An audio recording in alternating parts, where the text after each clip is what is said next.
नमस्कार। स्वागत है आपका आज ज्ञान गीता के 15वें अध्याय में।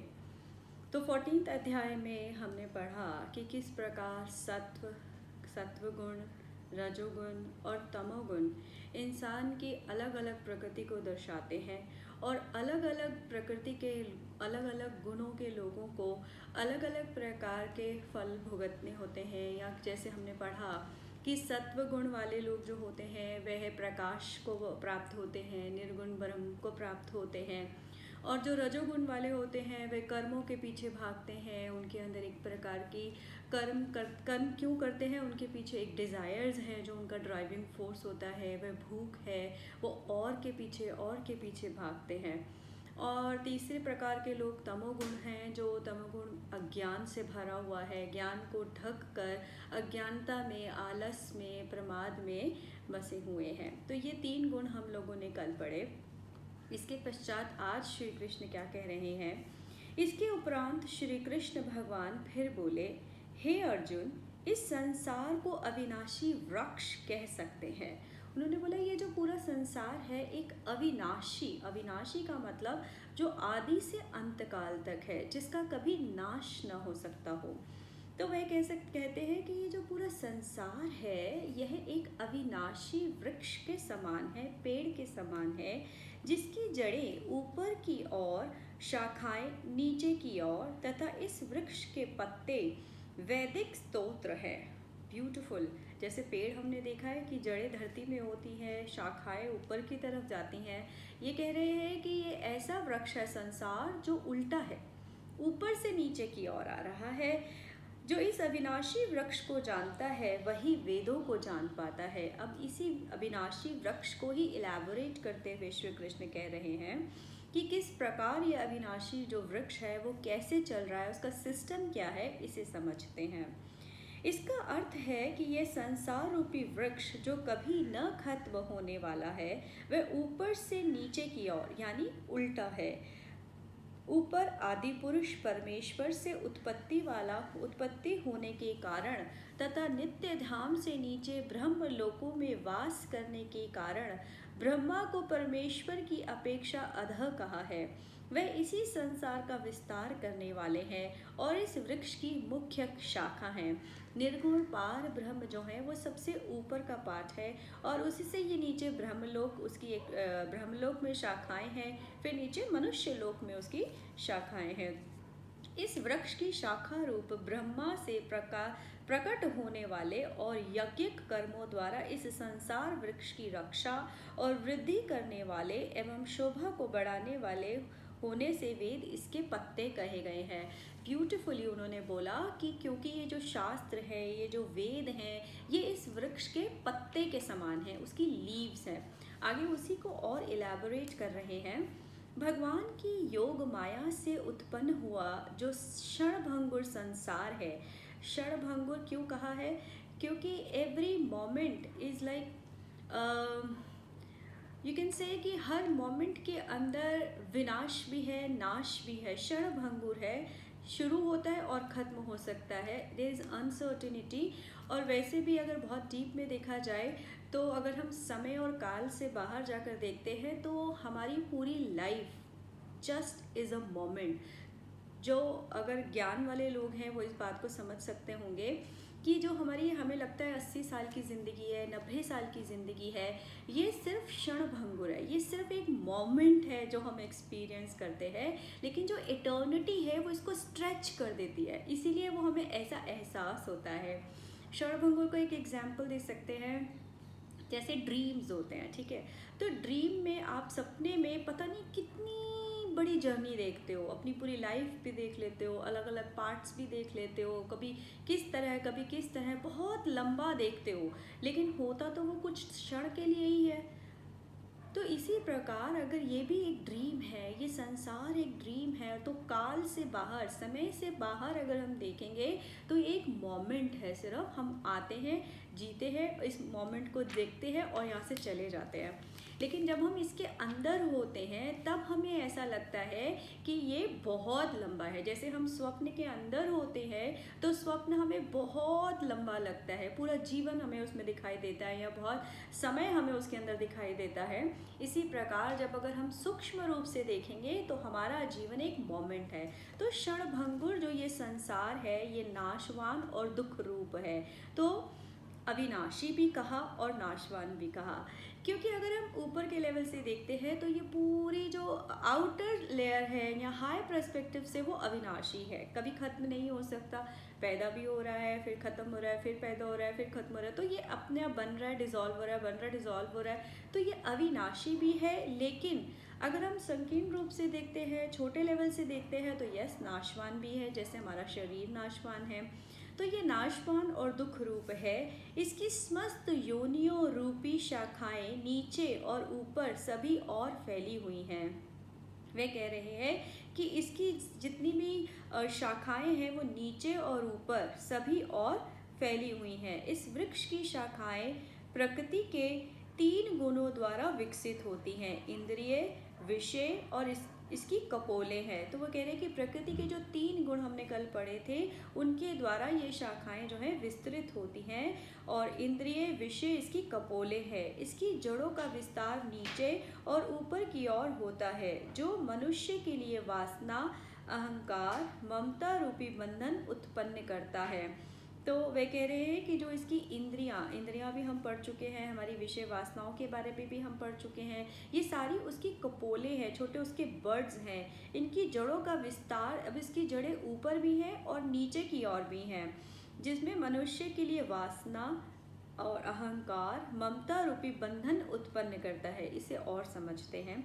इसका तात्पर्य यह है कि भगवान की योग माया से उत्पन्न हुआ संसार जो क्षणभंगुर नाशवान है, जिसकी कपोले शब्द, स्पर्श, रूप, रस, गंध है।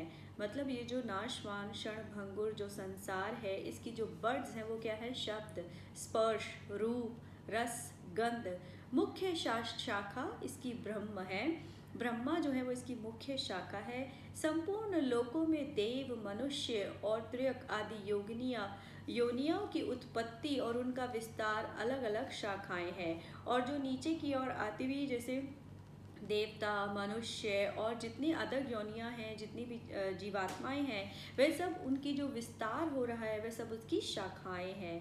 अहंकार, ममता, वासना की जड़ें ऊपर और नीचे दोनों की ओर बांधती हैं। तो वह कह रहे हैं जो अहंकार है और जो ममता है, मोह है, या जो वासना की जड़ें हैं वो ऊपर की ओर से भी बांध रही हैं और नीचे की ओर से भी हमें बांध रही हैं।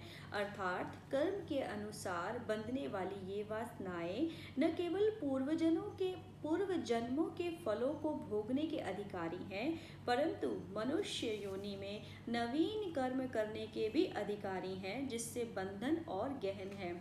तो जैसे हम लोग कह सकते हैं कि जब हमने प्रारब्ध कहते हैं, जो हमारे प्रिमिटिव माइंड के अकॉर्डिंग जो हमारे सूक्ष्म इम्प्रिंट्स हैं, उनके थ्रू हम यहाँ पर आते हैं, अपने कर्म बंधन को करते हैं, कर्म बंधन से जुड़कर कर्म करते हैं।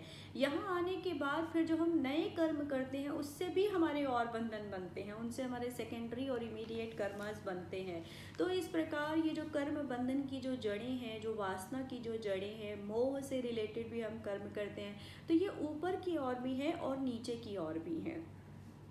न तो इसका आदि है न अंत है, इसलिए इस वृक्ष का वास्तविक स्वरूप का अनुभव इस जगत में नहीं किया जा सकता। तो वह कह रहे हैं कि हम अपनी इस बुद्धि से, इस लिमिटेड बुद्धि से इस पूरे वृक्ष को नहीं देख सकते, इसका वास्तविक स्वरूप अनुभव नहीं कर सकते, क्योंकि ये ऊपर मतलब परलोक में भी है और नीचे इस लोक में भी है। नहीं इसका कोई आधार है। अत्यंत दृढ़ता से स्थित इस वृक्ष को केवल वैराग्य रूपी हथियार द्वारा ही काटा जा सकता है। तो वो कह रहे हैं कि जब तक हम मोह, माया, अहंकार, इन विकृतियों और इन विषय वासनाओं में हैं या अपने इस शरीर में हैं, एक लिमिटेड बुद्धि में हैं, तब तक तो हम इस पूरे वृक्ष का अनुभव नहीं कर सकते। परंतु जब अगर किसी को वैराग्य हो जाए, उस निर्गुण पार ब्रह्म के अंदर वह समर्पित हो जाए या उसी में लीन हो जाए, तब उसके द्वारा उससे अलग हटकर दृष्टा बनकर वह फिर इसे एक्सपीरियंस कर सकते हैं।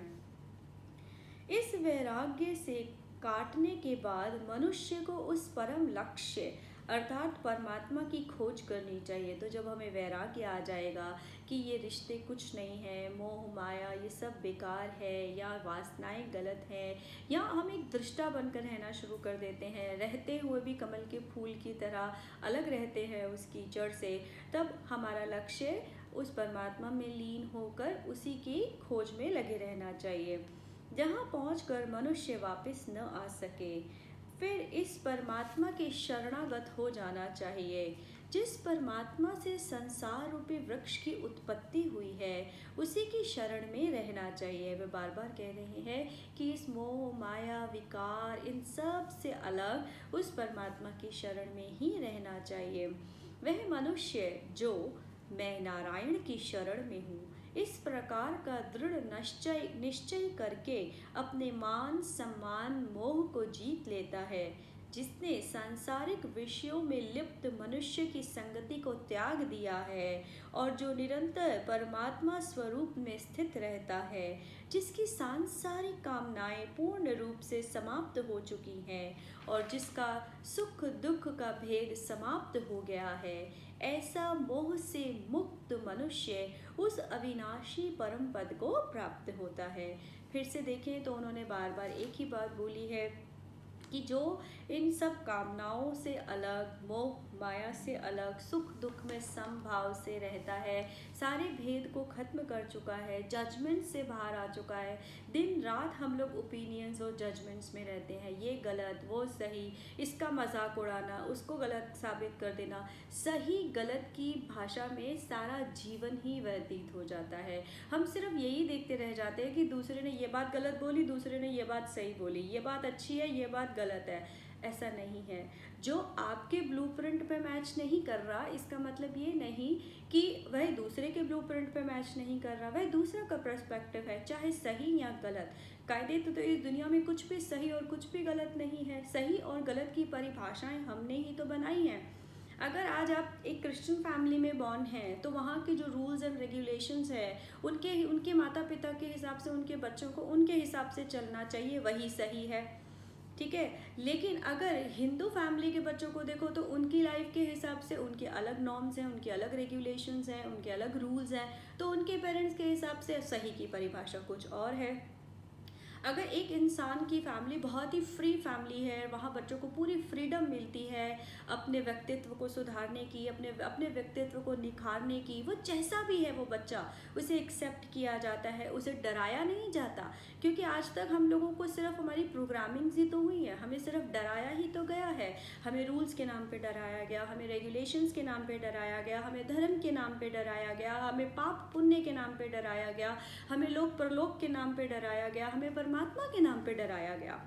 तो अगर एक कोई फैमिली है जहाँ किसी को कोई डराता नहीं, केवल उसे स्वच्छंद तरीके से उड़ने दिया जाता है, उसे अपने व्यक्तित्व को निखारने का मौका दिया जाता है, एक फैमिली इस प्रकार की है। एक फैमिली है जहाँ ज़बरदस्ती बंधनों में आप स्वयं भी बंधे हैं और बच्चों को भी बांध रहे हैं। नहीं, तुम्हें बड़ों के साथ ऐसा रहना है, नहीं तुम्हें पूजा करनी है, नहीं तुम्हें गायत्री मंत्र करना है, नहीं तुम्हें ऐसा करना है।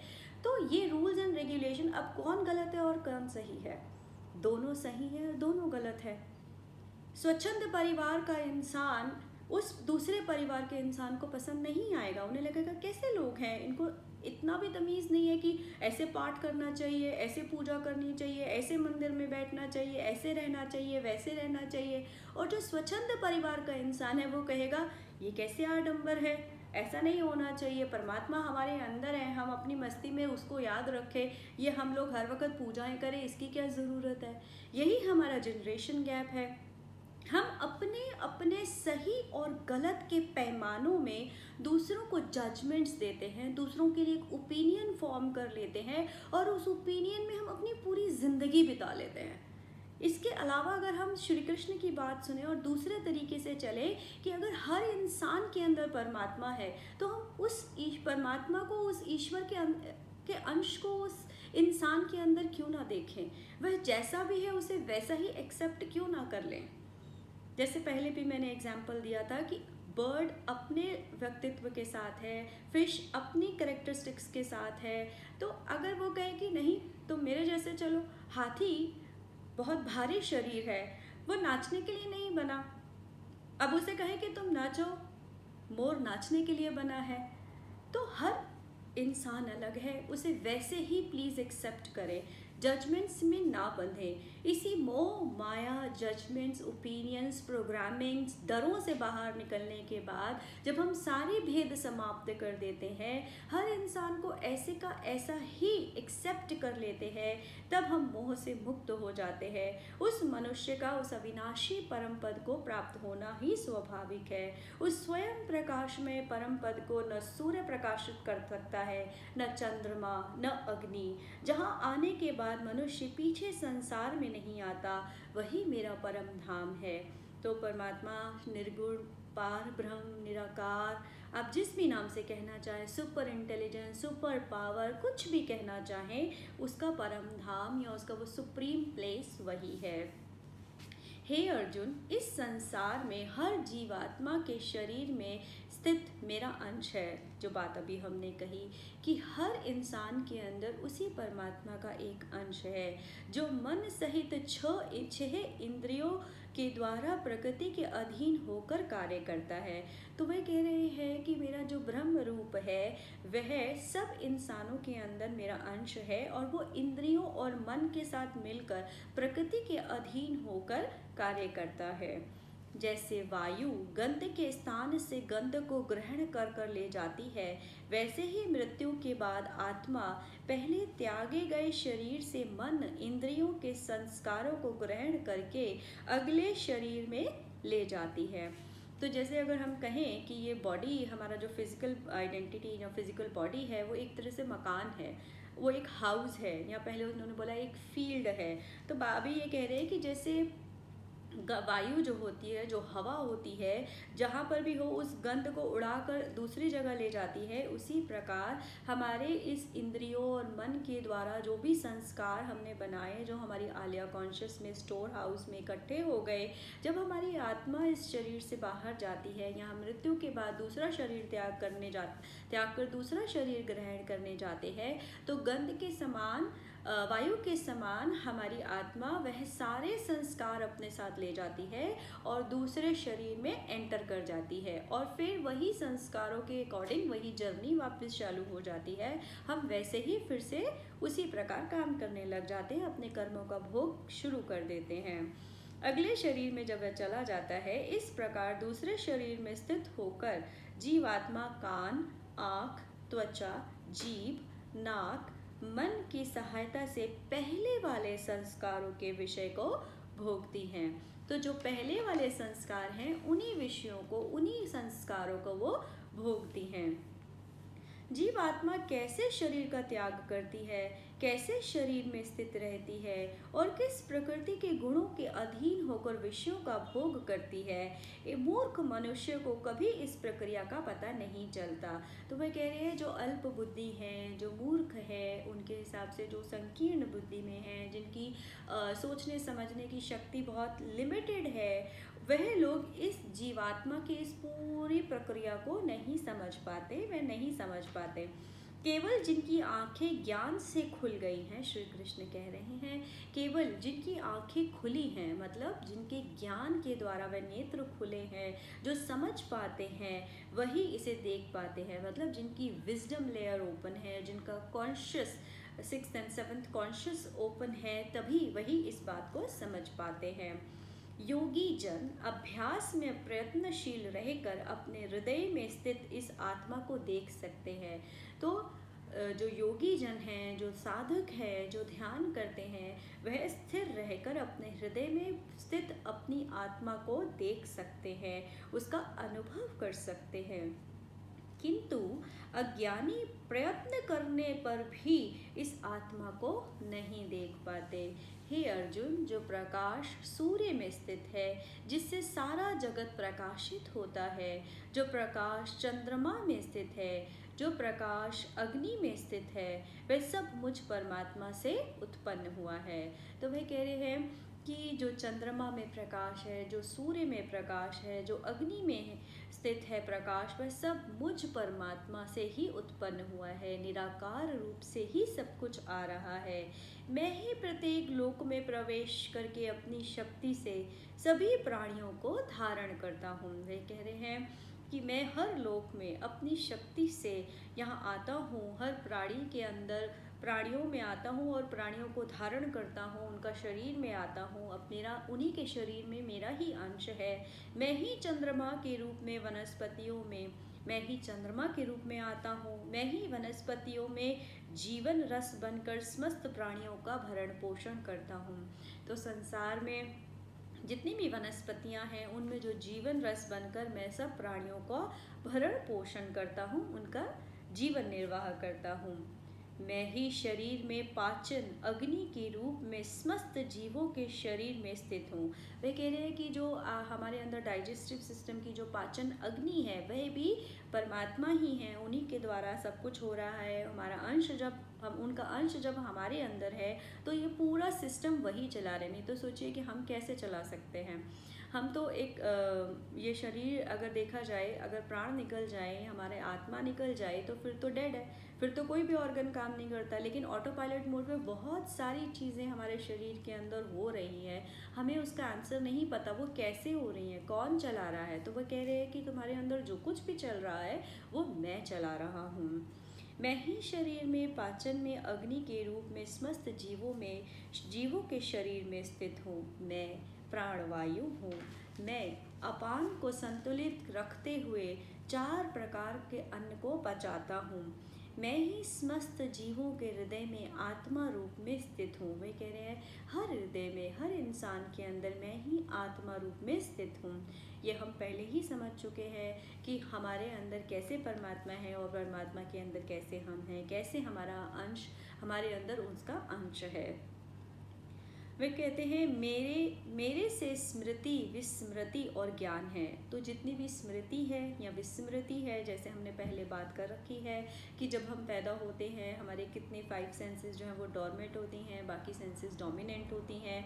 फिर कैसे हमारी विस्मृति हो जाती है, हमारी वो सेंसेस डोमिनेंट वाली डॉर्मेंट हो जाती हैं और डॉर्मेंट वाली डोमिनेंट हो जाती हैं, और मृत्यु के समय फिर से सब कुछ उल्टा हो जाता है, जिसकी वजह से हम उस माया के अंधकार, माया के नशे में या जो भी आप कहना चाहें उसमें उलझ जाते हैं और अपने असली अस्तित्व को भूल जाते हैं। वे कह रहे हैं मैं ही वेद हूँ, मैं ही वेदों को जानने वाला भी हूँ। तो वेद भी मैं ही हूँ और वेदों को जानने वाला भी मैं ही हूँ। हे अर्जुन, इस संसार में 2 प्रकार के जीव हैं, एक नाशवान और एक अविनाशी। वो कह रहे हैं इस संसार में 2 तरह के जीव हैं, एक नाशवान है जो खत्म हो सकते हैं, दूसरे जो अविनाशी हैं जिनका नाश नहीं हो सकता। जीवों का शरीर नाशवान और आत्मा अविनाशी है। तो जीव हैं उनका जो शरीर है, जो 5 भूतों से बना है, 5 तत्वों से बना है, वह तो नाशवान है, परंतु जो उसके अंदर आत्मा है, जो सूक्ष्म शरीर है, वह अविनाशी है। इन दोनों के अलावा एक श्रेष्ठ पुरुष है जिसे परमात्मा कहा गया है। तो इन दोनों के अलावा एक और भी है जिसे परमात्मा कहा गया है। मैं क्षर अक्षर दोनों से परे हूँ, तभी उन्हें परम आत्मा कहा गया है। परम का मतलब ही यही है जो ना सच है न झूठ है, जिसके लिए कोई जजमेंट्स नहीं दी जा सकती, जिसके लिए कोई ओपिनियंस क्रिएट नहीं किए जा सकती, जिसे इस लिमिटेड शरीर से, लिमिटेड बुद्धि से, लिमिटेड आँखों की सीमा से, कानों से इससे न देखा जा सकता है। वह कहते हैं तो जो सबसे परे है और सब विकारों से परे है, सब चीज़ों से जो परे है, परम है, उसे परमात्मा कहेंगे। तभी वे कह रहे हैं मैं शर और अक्षर सबसे परे हूँ, क्योंकि वो भाषा से भी परे हैं, तो कोई भाषा उन्हें बता नहीं सकती। वो आँखों की सीमा से परे हैं, इसलिए आँखें उनको समझा नहीं सकती, उन्हें देख नहीं सकती। तो हे भारतवर्षी, जो मनुष्य मेरे को इस प्रकार संशय रहित होकर इस रूप से जानता है, तो जो मनुष्य इस डाउट फ्री फेथ, अनन्य प्रेम और अनन्य भक्ति, अनन्य श्रद्धा या उस डाउट फ्री फेथ के साथ मुझे इस रूप में जानता है, वह मुझे सब कुछ जानकर मेरी भक्ति करता है। तो वह सब कुछ मेरे बारे में जानकर मेरी भक्ति करता है। तो जब कोई इस प्रकार से उसके होने का आभास करता है, अनुभव करता है, तो डेफिनेटली वह परम शक्ति, वह निर्गुण पार ब्रह्म आपके आस पास आप स्वयं महसूस करते हैं। आप वही कहते हैं ना, बिन मांगे मोती मिले, मांगे मिले न भीख। तो जब आप उनके साथ, जैसे पहले भी मैंने कहा था कि जिनसे अनन्य प्रेम हो जाए, तो आपको मुंह से बोलना नहीं पड़ता, आपके शब्द ज़रूरी नहीं हैं, आपकी भावनाओं से ही अपने आप वो चीज़ें पूरी होने लग जाती हैं। तो कहने को तो बहुत आसान है कि कहते थे कि कैसे समर्पित कर दें सब कुछ परमात्मा के ऊपर, जिसको देखा नहीं है उसके ऊपर अपनी सारी मनोकामनाएं, अपनी सारी डिज़ायर्स, अपनी सारी लाइफ कैसे समर्पित कर दें। एक बार सब कुछ समर्पित करके देखो। उन्होंने यही कहा है कि 200% एक बार करके तो देखो, फिर देखो कैसे समुद्र पूरा तुम्हारा ही है, फिर देखो सारे खजाने तुम्हारे पास ही खुल कर आ जाएंगे। फिर तो बोलने की, सोचने की भी ज़रूरत नहीं है, तुम्हारे बोलने और सोचने से पहले चीज़ें हो जाएंगी। क्योंकि जैसे आपका बच्चा उठता भी नहीं है, आप उसके उठने से पहले ही उसकी भूख का बारे में जान जाते हैं और उसकी व्यवस्था करते हैं कि नहीं बच्चे आने वाले होंगे, बच्चे स्कूल से आने वाले होंगे, या जो फादर हैं वो अपने बच्चों के लिए काम करते हैं कि नहीं बच्चों की ये फीस जानी है, बच्चों के लिए ये करना है, हम चाहे 2 रोटी कम खा लें लेकिन बच्चे को पूरा देना है। हर माँ बाप इसी प्रकार से सोचते हैं। तो जब हम अपने को सरेंडर कर देंगे उस पिता पर, उस निर्गुण पार ब्रह्म शक्ति पर, तो हम देखेंगे कि हमसे पहले वो हमारे लिए सब कुछ पूरा कर देगा। हमें पलकों पे, एक जैसे कहते हैं ना, हर चीज़ प्लेटर पे सज कर आ जाती है। तो मैनिफेस्टेशन के लिए या चीज़ों के लिए भागते हैं जो लोग उस भूख में, वहाँ फिर कुछ नहीं हो रहा। एक बार वो भूख, वो विकार, ये माया, ये मोह, ये सब कुछ छोड़कर बस उस पर समर्पित होकर कर्म बंधन से मुक्त होकर कर्म करें, दृष्टा बनकर कर्म करें, फिर चीज़ें कैसे अपने आप चेंज करेंगी, चेंज हो जाएंगी, कैसे ट्रांसफॉर्मेशन होगी। मुश्किल से मुश्किल समय में भी आप इतने प्रोटेक्टेड रहोगे, क्योंकि ये सब एनर्जीज ही हैं। तो जैसी एनर्जीज हमारे आसपास होंगी, वैसे ही लेवल पर हमारी लाइफ वाइब्रेट करेगी। और जैसे अगर आप चाहते हो कि अच्छे लेवल पर हो, सुरक्षा चाहते हो, प्रॉस्पेरिटी चाहते हो, मैनिफेस्टेशंस चाहते हो, अच्छी ज़िंदगी चाहते हो, तो पहले उस स्तर पर भी तो आना पड़ेगा। तो उस स्तर पर आने के लिए नीचे की गंदगी भी तो काटनी पड़ेगी। अगर दलदल में ही हो, बार बार निकलने की कोशिश ही नहीं करोगे तो निकलोगे कैसे। परमात्मा कह रहे हैं कि एक बार तुम कोशिश करो, धीरे धीरे प्रयत्न करो, और फिर देखो, एक बार मुझ में समर्पित हो जाओ। इस मोह माया, भेद भाव, राग द्वेष, जजमेंट्स, ओपिनियंस, हेट्रेड, ये सब लोअर फ्रिक्वेंसी का दलदल है। इसको एक बार साइड करो, रहना इन्हीं में ही है, इससे छोड़कर कहीं पहाड़ों पर जाकर नहीं रहना। इसमें होते हुए भी कमल के फूल की तरह खूबसूरत बन जाओ कि ये गंदगी तुम्हारे पत्तों पर टिक ही ना पाए, इतना लचीला हो जाए तुम्हारा स्वभाव, तुम्हारा व्यक्तित्व। और तब तुम मुझ में ध्याओ, मुझ परमात्मा में एकाग्रचित होकर, मुझ में ध्यान लगाकर सब सारे कर्म मुझ में समर्पित कर दो। फिर देखो कि तुम्हारी लाइफ कितनी खूबसूरत हो जाएगी। Without even thinking you will get everything in your life. This is what Shri Krishna is explaining. इस प्रकार ये परम गोपनीय रहस्य मैंने तुझसे कहा। So this is the secret, the परम सीक्रेट, जो आज सीमित बुद्धि के मनुष्यों को तक नहीं पहुंच सकता। सुनकर भी वे नहीं सुन पाते, जानकर भी वे उसे अपना नहीं पाते। इतनी करेज ही नहीं है। क्यों नहीं है हमारे अंदर ये करेज? ये हमारी गलती नहीं है। बिलीव मी यू, हम में से किसी की ऐसी गलती नहीं है कि हम ये जानकर भी नहीं कर पाते, क्योंकि हमारे अंदर एक डर है।